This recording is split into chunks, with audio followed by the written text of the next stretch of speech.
cation and anion, so high amount of energy would needs to be given to separate this electrovalent compounds into its constituent ions, right? So ionic compounds or hard solids have high melting and boiling points because of high force of attraction between ions, due to which high energy is required to break the force of attraction between ions, right? Since we said that these ions, sodium ion and chlorine ions, these have high force of attraction, right? So due to this high force of attraction, they are hard solids, they have high melting and boiling point, right? And they are highly stable compounds, and they have because a high amount of heat energy needs to be given, right, to separate or to break the electrostatic force of attraction, right? And they are good conductors of electricity in molten state or in aqueous state, right? I'll just rub all this. All these are properties of electrovalent compounds, and these are very important. All these are very important. You will definitely get some questions on these properties, right? Since we know that electric current is conducted when we have free ions, free mobile ions, right? And we say that ionic compounds are good conductors of electricity in aqueous state, that is in water solution, or in fused state, that is in molten state. Why? When you add, let's take an example of sodium chloride. When you add sodium chloride to water solution, this is water solution, right? So when you add sodium chloride, water has a tendency to break the electrostatic force of attraction between sodium ion and chloride ion, right? When it will break the electrostatic force of attraction between sodium and chloride ion, right, it will make these ions mobile, right? So when you dissolve this in water, water will dissociate sodium chloride into sodium ions and chloride ions. Since water dissociates sodium chloride into sodium ion and chloride ions, how it, right? Since now we have mobile ions, mobile sodium ions and chloride ion, mobile sodium ions and chloride ions in water solutions, right? Due to these mobile ions, sodium chloride is a good conductor of electricity, because for any solution to be a good conductor of electricity, it should have mobile ions, right? So sodium chloride has mobile ions in aqueous solution, due to which it's a good conductor of electricity. Similarly, if we talk about molten state, why in molten state it's a good conductor of electricity? It's the similar reason, because we know that sodium and chlorine has high force of attraction, right? And when you give a high amount of heat, when you heat it, it will remove the high electrostatic force of attraction between sodium and chloride ion. So heat energy will remove high electrostatic force of attraction between ions, between sodium and chloride ions, right?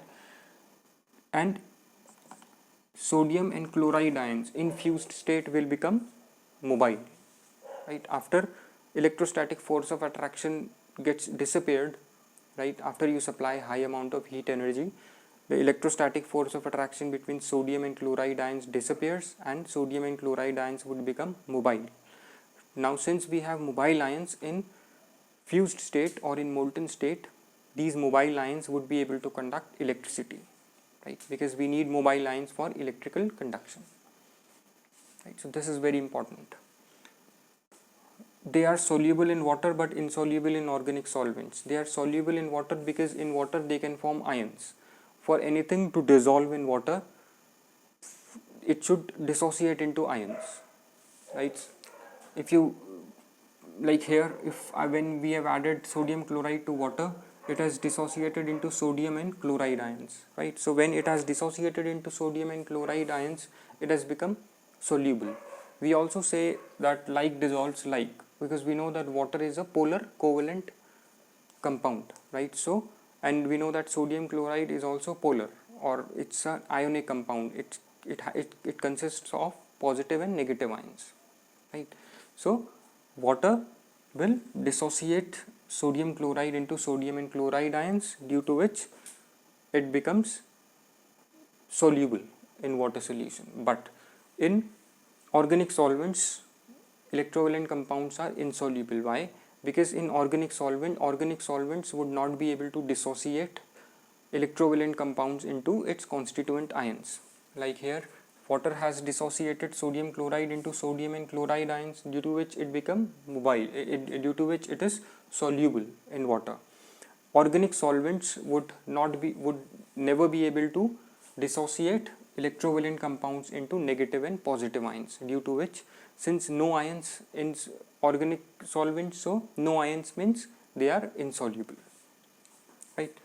They show high speed of chemical reactions in aqueous solutions due to free ions present, which easily combine, forming, since we have more ions in aqueous solutions, right?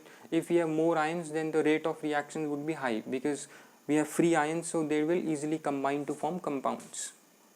That's why reactions are fast. Right, now let's just quickly take another example.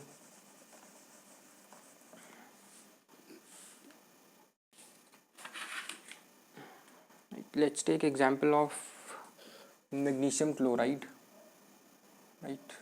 We have magnesium chloride also there. We have one more thing, we have Lewis symbol or electron dot structures, right? What's an electron dot structure? Electron dot structure is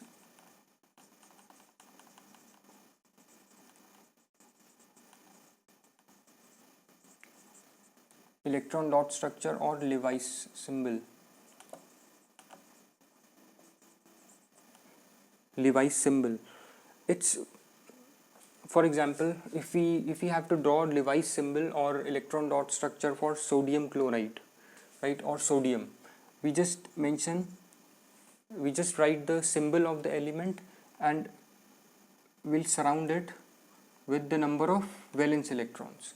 Similarly, if we would have to draw the Lewis symbol for chlorine, we would have just symbol of the element and 1 2 3 4 5 6 7, right?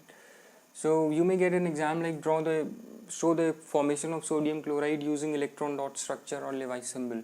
So this is how you do it, right? You just point this arrow from where electron is getting transferred, right? We know it gets transferred from sodium to chlorine. So sodium will acquire positive charge and chlorine will acquire negative charge, right? And it will form sodium chloride, right? Now if we talk about magnesium, we know has atomic number of magnesium is 12, right? And that of chlorine we already know is 17. So electronic configuration would be 282 and it would be 287. So instead of writing the atomic structure, you can check that in your books, right? I'll just mention the Lewis dot structure. Magnesium has 2 electrons in its outermost shell, right? So in Lewis symbol, we just mention the symbol of the element, right, surrounded by the valence electrons. So it has 2 electrons in its outermost shell, so 2 electrons. Similarly, chlorine, we know the formula for magnesium chloride is MgCl2, right? So there are 2 chlorine atoms, 1 2 3 4 5 6 7, 1 2 3 4 5 6 7.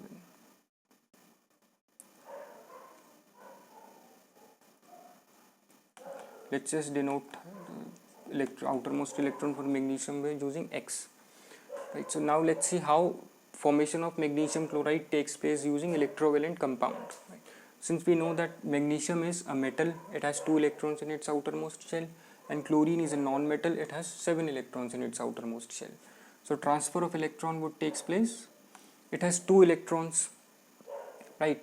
It will transfer 1 electron to 1 chlorine atom and it will form 8 electrons in its outermost shell and will become stable. Similarly, chlorine has 7 electrons. This magnesium will transfer 1 electron to another chlorine atom and this will become stable. One will go here and another will go here, right? So magnesium it has lost 2 electrons, so it will develop 2 positive charges, right? Similarly, chlorine has 1, right? MgCl2 is formed, right? And it has all the properties of electrovalent compounds that we have discussed, because it has also developed this is how we can write it as, right?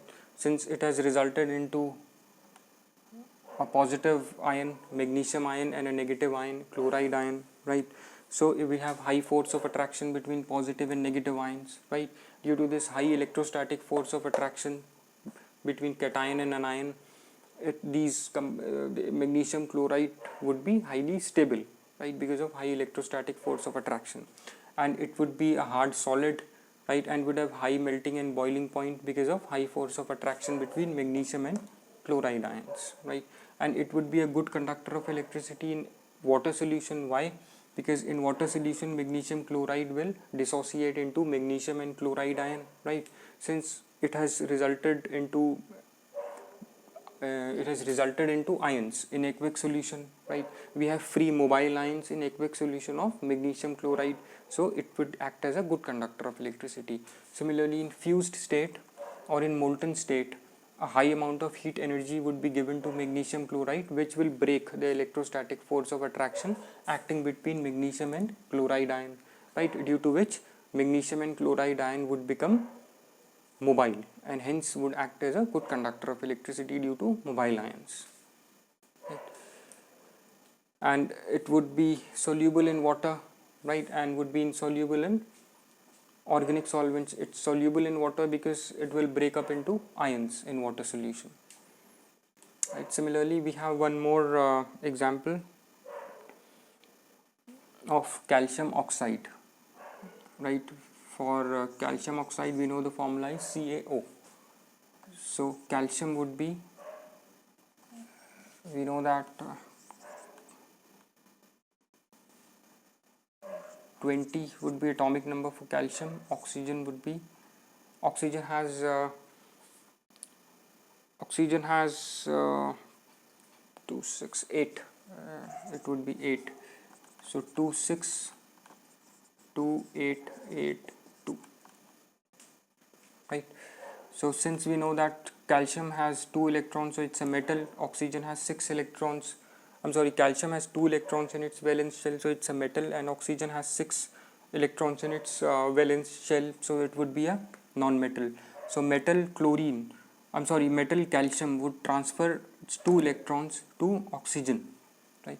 So if oxygen will get these 2 electrons, it will 6 plus 2 becomes 8.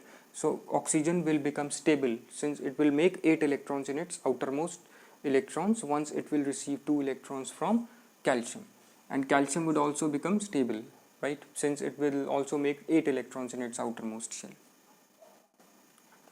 right? So we'll just draw the Lewis symbol of the element and the number of electrons or number of valence electrons surrounding it, and oxygen would be 1 2 3 4 5 6, right? So this will result into calcium 2 plus and oxygen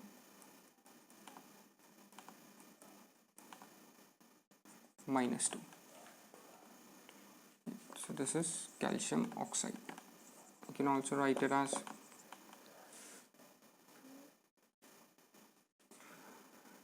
and oxygen